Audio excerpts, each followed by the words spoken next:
හරි අන්තිම වීඩියෝ එකේදී මම කියලා දුන්නා කොහොමද අපි data එකක් enter කරද්දී validation messages ගන්නේ validation messages අපිට ඕන විදිහට වෙනස් කරන්නේ කොහොමද අපිට ඕන messages පෙන්වන්නේ කොහොමද කියන එක. එතකොට අපි මේ වෙලාවේදී කව කරලා තියෙනවා කොහොමද student කෙනෙක් අපි example එකදී student කෙනෙක් ගත්ත data එකක් විදිහට student කෙනෙක් කොහොමද create කරන්නේ සහ validation messages කොහොමද පෙන්වන්නේ කියලා. එතකොට මම කිව්වා අර කලින් වීඩියෝ එකේ අන්තිමේදී මම මේ වීඩියෝ එකේදී කොහොමද අපි අර හදපු ස්ටුඩන්ට් අප්ඩේට් කරන්න කියලා දෙනවා කියලා. නමුත් ඇත්තටම අප්ඩේට් කරන්න කලින් අපි මෙතනට අපි දැනට හදලා තියෙන ස්ටුඩන්ට්ලා ටික නැත්තම් data ටික view කරගෙන ඉන්න අවශ්‍යයි. ඒ හන්දා මම මුලින්ම කරන්නම් අපි දැනට save කරලා තියෙන ස්ටුඩන්ට්ලා list එක මෙතනට view කරන්නේ කොහොමද කියන එක. අපි database එකට ගිහින් බැලුවාම student table එකේ මෙන්න මේ විදිහට records 4ක් තියෙනවා නැත්තම් ස්ටුඩන්ට්ලා 4 දෙනෙක් ඉන්නවා. ඒ හන්දා දැන් අපි ස්ටුඩන්ට්ලා 4 දෙනා view කරන්න ඕනේ මේ page එකේ student all කියන එක. අපි දැන් code එකට යම් බලන්න. code එකට ගියාට පස්සේ මෙතන web.php එකට ගියාම අපි student all එකට යන්නේ student control එකේ index කියන function එක හරහා. index කියන function එකට ගිහින් බැලුවාම පේනවා මෙන්න මෙතන return view student index නැත්තම් මේ view එකට නිකන් යනවා විතරයි. මෙයා අර student ලව අරගෙන යන්නේ නැහැ. එහෙනම් අපි මුලින්ම කරන්න ඕන අර database එකේ ඉන්න student ටික අරගෙන ඒ ටික object එකකට දාගෙන ඒ ටික මේ student කියන view එකට අරගෙන යන්න ඕන. ඒකට කරන්නේ අපි $sign students මම මෙතන students කියලා ගහගත්තා. ඔයගලන්ට කැමති නම් A B C D කැමති නමක් දෙන්න පුළුවන්. මම මෙතන studentලා fetch කරන හන්දා මම students කියලා දාගත්තා. හැමතිස්සෙම මෙතන පුළුවන් නම් ඔයාලා හදන එකේ plural විදිහට නැත්නම් ඉසකුරක් දාලා plural විදිහට මේක හදාගන්න. ඒක හරි ලේසියි. එතකොට front end එකේදී මේ වැඩේ කරගන්න අපිට. එහෙම අත්‍යවශ්‍ය නැහැ. නමුත් අපේ user good practice එකක් විදිහට අපිට මේ වැඩේ ලේසියෙන් කරගන්න. එහෙම කරගන්න. ඊට පස්සේ අපි student ඒ කියන්නේ අපි ගන්න අදාළ අපි data ගන්න අවශ්‍ය table එකට related වෙන model එක තමයි අපි මෙතනදී call කරන්නේ. අපි කලින් මතක ඇති ස්ටුඩන්ට් කියලා මොඩල් එකක් හදාගත්තා data save කරද්දී ස්ටුඩන්ට් මොඩල් එක තමයි අපි මෙතනදී call කරන්නේ. ස්ටුඩන්ට් මොඩල් එක හරහා අපිට පුළුවන් ස්ටුඩන්ට් table එකේ ඕන වැඩක් කරගන්න. ස්ටුඩන්ට් කියලා මොඩල් එක ගහලා double dot all මේකෙන් කිසිම ප්‍රශ්නයක් නැතුව ස්ටුඩන්ට් database එකේ ඉන්නවා නම් ඒ records ටික ඔක්කොම මෙන්න මේ ස්ටුඩන්ට්ස් කියන object එකට මෙයා දාගන්නවා. දැන් අපි මෙතන නිකමට රිටර්න් කරලා බලමු මොකද වෙන්නේ කියලා. ඇත්තටම ඉන්නවනම් රිටර්න් එන්න බෑ. අපි දැන් මේක රීලෝඩ් කරලා හරි මෙන්න ඇවිල්ලා තියෙනවා. මේ පේන ඕගලන්ට ඔබ්ජෙක්ට් එකක් මේක මෙහෙම මීට වඩා බොහොම පැහැදිලිව ඕගලන්ට බලා ගන්න පුළුවන්. JSON ෆෝමැට් එකකට දාලා මම පෙන්නන්න පොඩ්ඩක්. මෙන්න පේනවද ඕගලන්ට JSON ෆෝමැට් එකට තමයි මේ object array එකක් තියෙන්නේ. මෙතන object array එක ඇතුලේ මේ විදිහට objects 4ක් තියෙනවා. 1යි 2යි 3යි 4. මේ තියෙන අපේ ස්ටුඩන්ට්ලා 4 දෙනාට අදාළ data ටික තමයි මේ විදිහට object එක මේක ඇතුලට වැටලා තියෙන්නේ. 1යි 2යි 3යි 4යි. හරිනේ. දැන් අපි මේ data ටික කොහොමද front end එකේ read කරගන්න කියලා ගිහින් බලමු. මෙතනට ගිහින් return එක අයින් කරන්න. ඊට පස්සේ අපි මේ data ටික කොහොමද view එකට අරගෙන යන්නේ? මෙන්න මේ අපි අපි හදාගත්ත object එකේ copy කරගන්නවා නම. ඊට පස්සේ comma මෙන්න මේ view එක ඉවර වෙන තැන quotation ඉවර වෙන තැන comma එකක් ගහලා compact quotation එකක් ගහුවා. මෙතන අපි දාගත්ත නම මෙන්න මෙතනට දාගන්නවා. දැන් මෙයා මේ view එකට යනකොට මෙන්න මේ student කියන object එකේ මේ object array එකේ මොන හරි තියෙනවා නම් ඒ ටිකත් අරගෙන තමයි මෙතනට යන්නේ.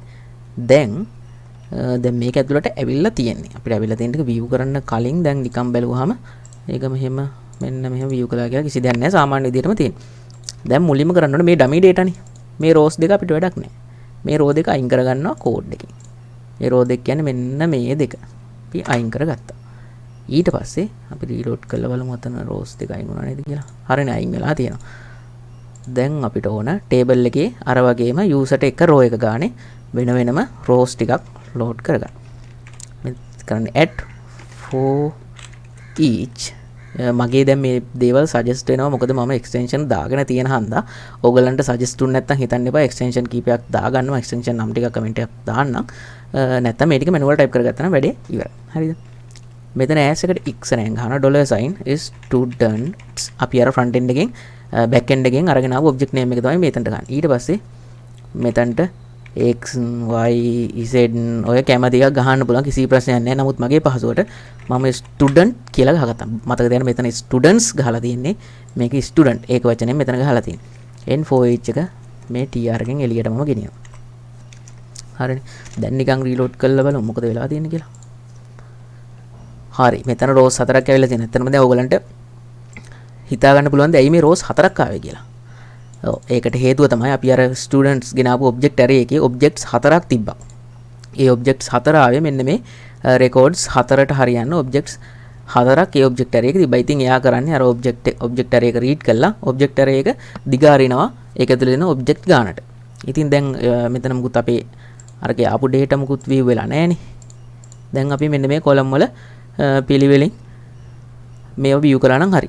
first name එකට first name last name contact නම. ඔහොම නෙන්නේ. එතකොට මෙන්න මේ අපි ගන්න මෙන්න මේ ස්ටුඩන්ට් කියන එක මෙතනට අපි ID එක දාගමු. මේ විදිහට සංගල වරහන් දෙයක් ඇරලා සංගල වරහන් දෙයක් වහ ගන්නවා. Student ID. ඊම් බලමු ඇවිල්ලාද කියලා. හරි මෙතන 1 2 3 4 කියලා වෙනස් වුණා. ඔයගලන්ට මෙතන database එක බලුවොත් මෙයාගේ ID එක 1 2 3 4 කියලා තියෙන්නේ. කිසි ප්‍රශ්නයක් නැහැ. මට පේන විදිහට ID එක නම් load දිලා. එහෙනම් අපි ආයි ඒ විදිහට මෙතන mark වෙනුවටත් student first name මෙන්න මෙතන student object එකේ ඊතලයක් first name කියන්නේ ඇත්තම අපි database එකේ මොකද්ද තියෙන නම database එකේ මෙතන load කරන්න ඕන එකට අදාළ තියෙන නම තමයි අපි ගහන්න ඕන. දැන් බලුවාම database එකේ ඔයගලන්ට පෙනේ මෙයාගේ තියෙන first name මෙන්න මේ නම මේ විදිහට මතන type කරන්න ඕන. හරිද? ඒ වගේම මෙතන අපි ගහනවා $student last name. තව මොනවද තියෙන්නේ? contact number එක දාමු. contact number එකද?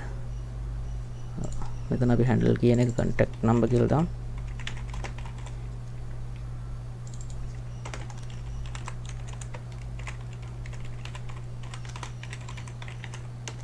හරි දැන් ගිහින් reload කරලා බලමු මොකද වෙන්නේ. error එකක් undefined variable student. එයි එහෙම උනේ. ගිහින් බලමු මොකද්ද කරලා තියෙන්නේ. students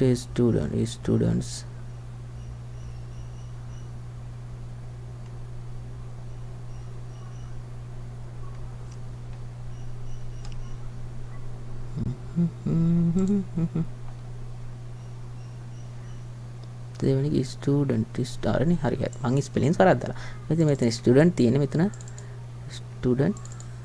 ස්ටුඩන්ට් දැන් අපි රීලෝඩ් කරලා බලමු දැක්කනේ මොකක් හරි අර වේරියබල් එක නමක් බැරජෙච්ච ගමන් ටක් ගාලා එරර් එකක් එන. ඉතින් එරර් එක රීඩ් කරලා දැන් ඔයාලට ආයි පෙන්නන්න කොහොමද අපි එරර් එක හොයාගත්තේ කියලා. දැන් ඕක පරණ විදිහටම තියෙන්නේ.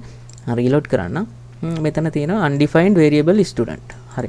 එතකොට view එක මොකද්ද මේ එරර් එක view එක කියලා කියන index.blade එක. මේ ඉතින් අපි දැන් මේක බලපුවම තේරෙන්න ඕන මේ index.blade කියන view එකේ මෙහෙම student කියන object name එකකට දාලා තමයි මේ එරර් එක තියෙන්නේ. ඉතින් උඩ පල්ලෙහාට ගිහින් බැලුවහම මෙතන මේ එරර් එක තියෙන line එකක් පෙන්වනවා 31 වෙනි line එක. එහෙම බැලුවහම ඔයගලන්ට පේනවා මෙතන student කියලා තියෙන්නේ. මෙතන ටීඩු ඉවන්ට් 아무තු නමක් මම ගහලා තියෙන්නේ. යන්න ඒක ටැග් ගාලා ඉතින් අපිට ඉතින් බලන්න පුළුවන්. ඒ හන්ද මෙතන ස්ටුඩන්ට් නම වෙනස් කරගන්න විතරයි තියෙන්නේ. රීලෝඩ් කළාට පස්සේ වැඩේ හරි. හරිනේ. දැන් data ටික fetch වෙලා තියෙන්නේ. මේකේ අපි ඊළඟ වීඩියෝ එකේදී බලමු කොහොමද අපි මේ fetch කරගත්ත data ටික අප්ඩේට් කරන්න කියලා. ඔන්න තව එකක් මම මෙතනට දාලා පෙන්නන්නම්. සබ්මිට් කළාට පස්සේ සක්සස් වෙනවා. මේක all එකට ගියාම හරි ඔයගලන්ට පේනවා. මෙතනට ඇවිල්ලා තියෙනවා මොබයිල් නම්බර් එකක් ඇවිල්ලා නැහැ. ඇයි මොබයිල් නම්බර් එකක් ආවේ නැත්තේ? හරි contact number එක null තියෙන්නේ. contact number එකක් ඇවිල්ලා නැහැ. ඇයි මේකට හේතුව? අපි ගිහින් බලමු student control එකේ. හරිනේ මෙතන first name එකේ address එකයි විතරයි valid කියලා required කියලා තියෙන්නේ. පොඩ්ඩක් ආයෙ එකක් දාලා බලමු මට මොකක් හරි මිස් වුණාද?